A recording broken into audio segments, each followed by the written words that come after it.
So he is like an atheist. He doesn't believe in God. And what he said that we don't believe in Quran and you should not believe in God.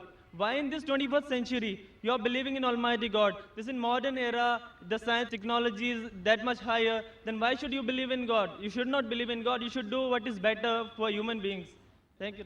The brother asked the question on behalf of his friend who's an atheist, that why believe in God in this age of science and technology, be a good human being. Brother, the first thing I'll do is I'll congratulate your friend.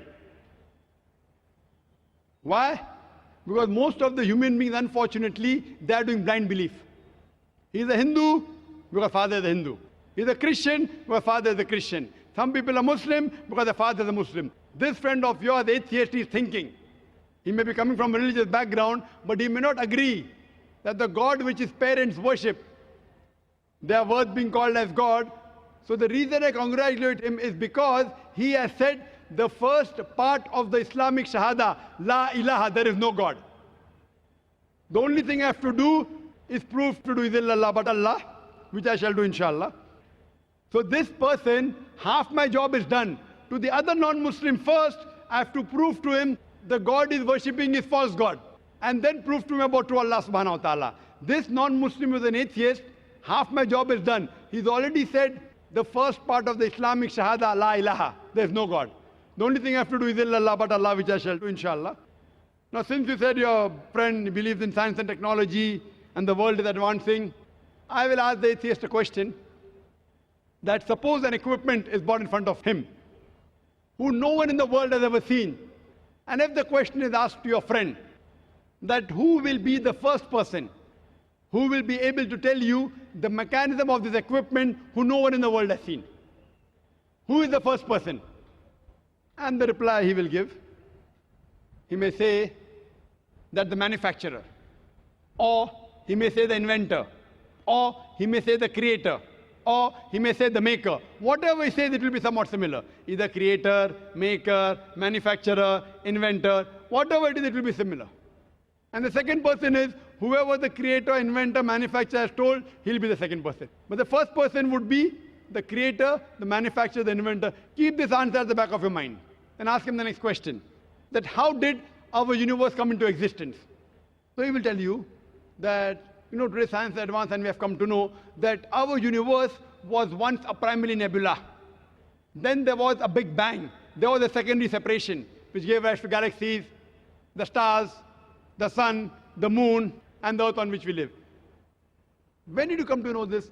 So he will tell you, it was in 1973, when a group of scientists, they described the Big Bang and the creation of the universe. So you tell him, what you came to know hardly about 35, 36 years back is already mentioned in the Quran 1400 years ago in Surah Anbiya, chapter number 21, verse number 30, where it says, Avalam yaral lazina kafuru. Do not the unbelievers see, anna samawati wal arda, kan zaratkan saknahuma, that the heaven and the earth were joined together and we clove them asunder.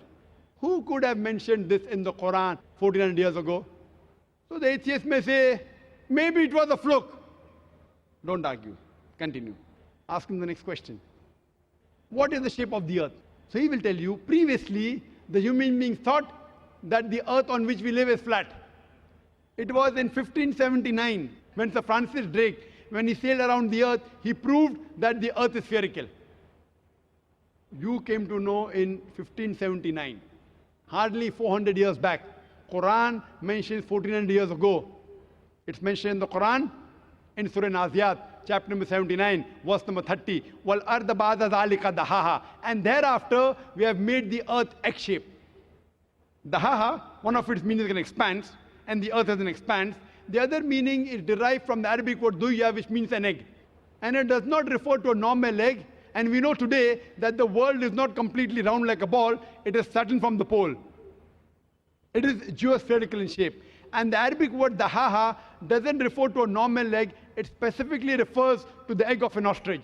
And if you analyze the shape of an egg of an ostrich, that too is geospherical in shape. Imagine, the Quran speaks about the geospherical shape of the earth 1400 years ago. You ask your friend, who could have mentioned this in the Quran? He will say, oh, maybe your Prophet Muhammad, peace be upon him, he was an intelligent man. Don't argue, continue. You ask him, the light of the moon, is it its own light or reflected light? So he will tell you that previously we human beings thought that the light of the moon is its own light. Recently in science, 100 years back, 200 years back, 300 years back, we came to know that the light of the moon is not its own light, it's a reflected light.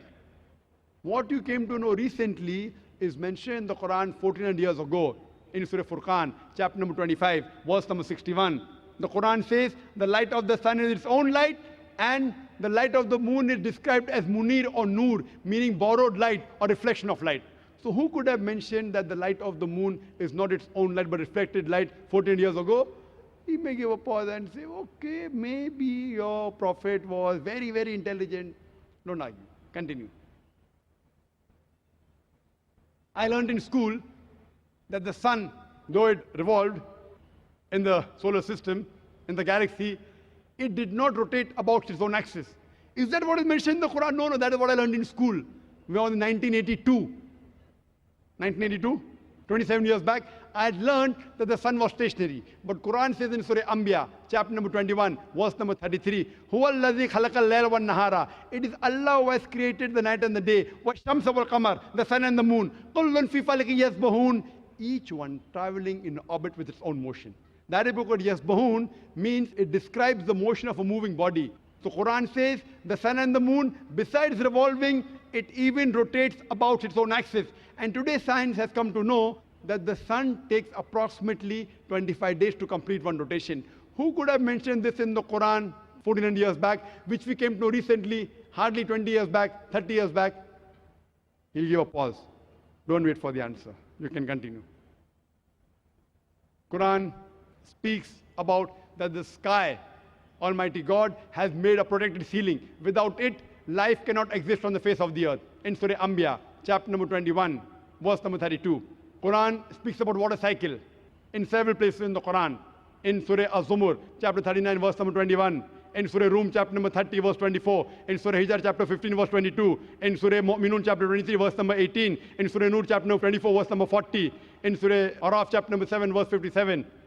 Several places, the Quran speaks about the water cycle in great detail. Who could have mentioned this 14 years back? He'll give a pause. Don't argue. Keep on continuing. Quran speaks about biology, that we have created every living thing from water. Quran speaks about botany, that we have created every plant in pairs, 2 and 2, in sexes, male or female. In Surah Taha, chapter number 20, verse number 53. Quran speaks about that the animals have been created from water. Surah Nur, chapter 24, verse number 45. Quran speaks about that human beings have been created from water. Surah Furqan, chapter 25, verse number 54. The Quran speaks about genetics, that it is the male fluid which is responsible for determining the sex of the child. In Surah Najm, chapter number 53, verse number 45, 46. And Surah Qiyamah, chapter number 75, verse number 37 to 39. The Quran speaks about embryology. The Quran speaks about geology. The Quran speaks about oceanology. You can give a talk for hours together. After every scientific sign mentioned in the Quran, ask your friend, who could have mentioned this in the Quran 14 years back? The only reply I can give you is the creator, the manufacturer, the maker, the inventor. This creator, this manufacturer, this inventor, we Muslims call as Allah, we call him God. So today, science is not eliminating God, it is eliminating models of God. La ilaha illallah. That's the reason a famous philosopher by the name of Francis Bacon said, little knowledge of science makes you an atheist, but in-depth knowledge of science brings you closer to Almighty God. So you can ask your friend to see my video cassette, Is the Quran God's Word? And Quran Modern Science, in which there are various other proofs talking about the existence of Allah subhanahu wa ta'ala. Hope that answers the question.